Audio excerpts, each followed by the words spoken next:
BJP ಮತ್ತು ಕಾಂಗ್ರೆಸ್ ನಾಯಕರ ಪ್ರತಿಷ್ಠೆಗೆ 120 ಕೋಟಿ ವೆಚ್ಚದ ಕಾರವಾರ ಗೋವಾ ಮಾರ್ಗದ ಸೇತುವೆ ಶಂಕುಸ್ಥಾಪನೆಯಾದರೂ ಕಾಮಗಾರಿ ಕಂಡಿಲ್ಲ. ಶಂಕುಸ್ಥಾಪನೆಯಾದರೂ ಕಾಮಗಾರಿಗೆ ವಿಘ್ನ ಎದುರಾಗಿರೋದಾದರೂ ಯಾಕೆ? ಅಲ್ಲಾಗಿದ್ದಾದರೂ ಏನು? ಅಲ್ಲಿ ದಿನನಿತ್ಯ ಓಡಾಡುವಂತಹ ಸವಾರರು ಹಿಡಿಶಾಪ ಹಾಕ್ತಿರೋದಾದರೂ ಯಾಕೆ ಅಂತೀರಾ? ಈ ಕುರಿತ ಕಂಪ್ಲೀಟ್ ಡೀಟೇಲ್ಸ್ ಇಲ್ಲಿದೆ, ನೀವೇ ನೋಡಿ. ಬಿಜೆಪಿ ಕಾಂಗ್ರೆಸ್ ನಾಯಕರ ಮಧ್ಯೆ ಕ್ರೆಡಿಟ್ ವಾರ್. ಗೋವಾ ಕಾರವಾರ ಸೇತುವೆ ನಿರ್ಮಾಣಕ್ಕೆ ವಿಘ್ನ. 120 ಕೋಟಿ ವೆಚ್ಚದ ಸೇತುವೆ ಕಾಮಗಾರಿಗೆ ಅಡ್ಡಿ. ಮರು ಶಂಕುಸ್ಥಾಪನೆಗೆ ಕಾಂಗ್ರೆಸ್ ಮುಖಂಡರ ಪಟ್ಟು. ಒಂದು ಕಡೆ ಹೊಸ ಸೇತುವೆ ನಿರ್ಮಾಣಕ್ಕೆ ಶಂಕುಸ್ಥಾಪನೆ, ಮತ್ತೊಂದು ಕಡೆ ಶಂಕುಸ್ಥಾಪನೆ ವಿರೋಧಿಸಿ ಅಧಿಕಾರಿಗಳಿಗೆ ಕಾರವಾರ ಶಾಸಕ ಸತೀಶ್ ಸೈಲ್ ತರಾಟೆ.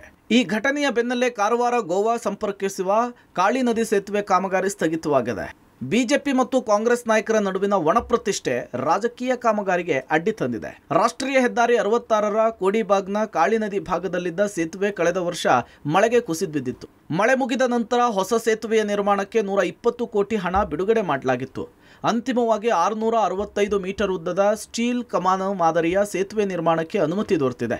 ಐಆರ್ಬಿ ಕಂಪನಿ ನೀಲಿ ನಕ್ಷೆಯನ್ನು ಸಿದ್ಧಪಡಿಸಿದೆ. ಆದರೆ ಇನ್ನೇನು ಕೆಲಸ ಪ್ರಾರಂಭಿಸಬೇಕು ಎನ್ನುವಾಗ ಕ್ರೆಡಿಟ್ ವಾರ್ ಜೋರಾಗಿದೆ. ಸಂಸದ ವಿಶ್ವೇಶ್ವರ ಹೆಗಡೆ ಕಾಗೇರಿ ಸರ್ಕಾರದ ನಿಯಮವನ್ನು ಗಾಳಿಗೆ ತೂರಿ ಸ್ಥಳೀಯ ಶಾಸಕ, ಜಿಲ್ಲಾ ಉಸ್ತುವಾರಿ ಸಚಿವರು, ಜಿಲ್ಲಾಧಿಕಾರಿಗಳನ್ನು ಸಹ ಕರೆಸದೆ ತಾವೇ ಸೇತುವೆಯ ಕಾಮಗಾರಿಗೆ ಶಂಕುಸ್ಥಾಪನೆ ಮಾಡಿದ್ದಾರೆ. ಸ್ಥಳಕ್ಕೆ ಆಗಮಿಸಿದ ಕಾರವಾರ ಶಾಸಕ ಸತೀಶ್ ಸೈಲ್ ಅಧಿಕಾರಿಗಳನ್ನು ತರಾಟೆಗೆ ತೆಗೆದುಕೊಂಡ್ರು. ನಿಯಮದ ಪ್ರಕಾರ ಶಂಕುಸ್ಥಾಪನೆಗೆ ಪಟ್ಟು ಹಿಡಿದ್ರು.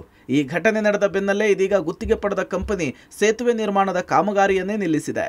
ಸೆಂಟ್ರಲ್ ಗೌರ್ಮೆಂಟ್ ಸ್ಕೀಮು, MP ಅವರೇ ಬಂದು ಗುದ್ಲಿ ಪೂಜೆ ಮಾಡಿದ್ದಾರೆ. ಏನು ನಾವು ಈಗ ಹೇಳಬೇಕು ಅಂತ ಹೇಳಿದ್ರೆ ನಮ್ಮ ಗಮನಕ್ಕೂ ಬರದೇ ಮಾಡಿದ್ದಾರೆ. ನಾವು ಕಟ್ಟಿದ್ದ ಟ್ಯಾಕ್ಸ್ ದುಡ್ಡು, ಅದಕ್ಕೊಂದು ಮಾನದಂಡ ಇದೆ, ಪ್ರೋಟೋಕಾಲ್ ಇದೆ, ಅದು ಪಾಲನೆ ಮಾಡಬೇಕಲ್ಲ. ಅವ್ರು ಅದೆಲ್ಲ ಗಮನದಲ್ಲಿ ಇಟ್ಕೊಂಡು ಮಾಡಬೇಕು. ನಮ್ಗೆ ಗೊತ್ತಿಲ್ಲ, ವಯಸ್ಸು ಆಯಿತು ಅಂತ ಕಾಣ್ತದೆ, ಆಗ ಸ್ವಲ್ಪ ವ್ಯತ್ಯಾಸ ಆಗ್ತದೆ ಅಂತಾರೆ. ನಮಗೂ ಸ್ವಲ್ಪ ಈಗ ವಯಸ್ಸಾಗ್ತಾ ಇದೆ, ಹೇಳಲಿಕ್ಕೆ ಬರೋದಿಲ್ಲ, ಗೊತ್ತಿಲ್ಲ ನನಗೆ, ಮತ್ತೇನು ಹೇಳೋದಿಲ್ಲ. ಸದ್ಯ ನಿಗದಿ ಮಾಡಿದ 2.5 ವರ್ಷದಲ್ಲಿಯೇ ಸೇತುವೆ ಪೂರ್ಣವಾಗುವ ಸಾಧ್ಯತೆ ಕಡಿಮೆ ಇದೆ. ದಿನನಿತ್ಯ ಗೋವಾ ಕಾರವಾರ ಸಂಚರಿಸುವ ವಾಹನಗಳಿಗೆ ಸಮಸ್ಯೆಯನ್ನು ತಂದೊಡ್ಡಿದೆ. ಪ್ರಾರಂಭವಾಗಬೇಕಿದ್ದಂತಹ ಕಾಳಿ ನದಿಯ ಸೇತುವೆಯ ಕಾಮಗಾರಿ ಪ್ರಾರಂಭದಲ್ಲಿಯೇ ವಿಘ್ನವನ್ನು ಕಂಡು ನಿಂತಿದೆ. ಶೀಘ್ರವೇ ಕಾಮಗಾರಿ ಪ್ರಾರಂಭ ಮಾಡ್ತೇವೆ ಅಂತ ಹೇಳಿ DC ಹೇಳಿದ್ದಾರೆ.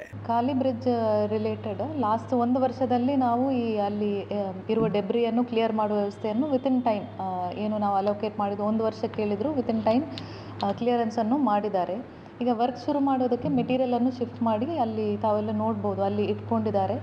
ಈಗ ಅಲ್ಲಿ ಒಂದು ಪೈಲನ್ನು ಟೆಸ್ಟಿಂಗ್ ಮಾಡಿ, ವರ್ಕ್ ಶುರು ಮಾಡೋದಕ್ಕೆ ಮುಂಚೆ ಟೆಸ್ಟಿಂಗ್ ಮಾಡಿ ಚೆಕ್ ಮಾಡ್ತಾರಂತ. ಸೊ ಒಂದು ಪೈಲ್ಗೆ ಅದು ಸೂಟಬಲ್ ಇಲ್ಲ ಅವ್ರು ಮಾಡುವ ಟೆಕ್ನಾಲಜಿ ಅಂತ ಚೆಕಿಂಗನ್ನು ಸ್ಟಾರ್ಟ್ ಮಾಡಿದ್ದಾರೆ. ಅದು ಒಂದು ಕನ್ಫರ್ಮೇಷನ್ ಆದಮೇಲೆ ಬಾಕಿ ವರ್ಕನ್ನು ಕೂಡ ಅವ್ರ ಕಡೆಯಿಂದ ಶುರುವಾಗುತ್ತೆ. ನಮ್ಮ ಸೈಡಿಂದ ಕೂಡ ಕಂಟಿನ್ಯೂಸ್ ಆಗಿ ಫಾಲೋ ಅಪ್ ಮಾಡ್ತೀವಿ. ನಮಗೆ ಆಲ್ಮೋಸ್ಟ್ 1.5 ಇಯರ್ಸ್ ಕೇಳಿದರು ಎಂಟೈರ್ ಬ್ರಿಡ್ಜನ್ನು ಕಂಪ್ಲೀಟ್ ಮಾಡೋದಕ್ಕೆ. ಸೊ ಈ ನವೆಂಬರಿಂದ ನಾವು ಯೂಶ್ವಲಿ ಪ್ರತಿ ಥರ್ಸ್ಡೇ ನಮ್ಮ ಕಡೆಯಿಂದ ಮೀಟಿಂಗ್ ಆಗುತ್ತೆ. ಅಟ್ಲೀಸ್ಟ್ ಹೆಚ್ಚು ಕಡಿಮೆ 15 ಡೇಸ್ ಒನ್ಸ್ ಆದರೂ ನಾವು ರಿವ್ಯೂ ಮಾಡ್ತೀವಿ. ಸೊ ನಮ್ಮ ಸೈಡಿಂದ ಕಂಟಿನ್ಯೂಸ್ ಫಾಲೋ ಅಪ್ ಆಗ್ತಾ ಇದೆ. ಬಿಜೆಪಿ ಕಾಂಗ್ರೆಸ್ ಜನಪ್ರತಿನಿಧಿಗಳ ಪ್ರತಿಷ್ಠೆಗೆ 120 ಕೋಟಿ ವೆಚ್ಚದ ಗೋವಾ ಕಾರವಾರ ಮಾರ್ಗದ ಸೇತುವೆ ಕಾಮಗಾರಿ ನೆನೆಗುದಿಗೆ ಬಿದ್ದಿದೆ. ರಾಜಕೀಯ ಏನೇ ಇದ್ರೂ ಕೂಡ ಕಾಮಗಾರಿ ಆರಂಭಿಸಿ ಅಂತ ಹೇಳಿ ಜನ ಆಗ್ರಹಿಸಿದ್ದಾರೆ. Naveen Sagar, public TV, Karwar.